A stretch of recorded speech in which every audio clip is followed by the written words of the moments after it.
എന്തോ നമ്മൾ ഈ മാസം അവസാനമൊക്കെ ആകുമ്പോഴേ നമ്മൾ വരുന്നൊരു മാറ്റം പറയാൻ പറ്റും നമുക്ക്.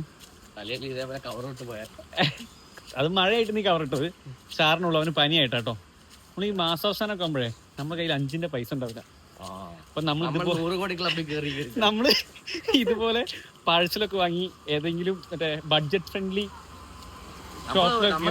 ഒരു ദിവസം കഴിക്കണ ഭക്ഷണം 180 രൂപ ഇല്ലടാ.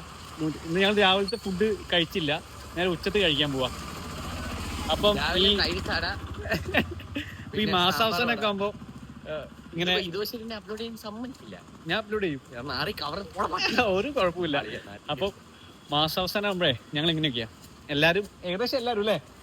ഇപ്പൊ ഒരു എന്തോ സർവേ നടന്നുണ്ടല്ലോ 100 കോടി ക്ലബില് അല്ലേ, തൊഴിൽ രഹിതരോ അങ്ങനെന്തോ അല്ലേ 100 കോടി ക്ലബില്, അങ്ങനെന്തോ ആ ക്ലബിൽ ഞങ്ങളും ഉണ്ട്. പക്ഷെ ഇത് ഫസ്റ്റ് ടൈം ആയിട്ടോ ഉടനെ ഞങ്ങൾ വെജ് ബിരിയാണി കഴിക്കാൻ പോണേ. അപ്പം കഴിച്ചു നോക്കട്ടെ എന്തായാലും.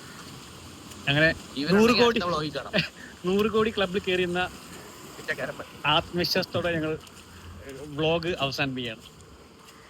ആണല്ലേ, കുട വാങ്ങാൻ പൈസ ഇല്ലാണ്ട് പാവം അവിടെ നമ്മൾ ലാഭം പിടിച്ചു, അവിടെ നല്ല ലാഭം പിടിച്ചു. Okay bye.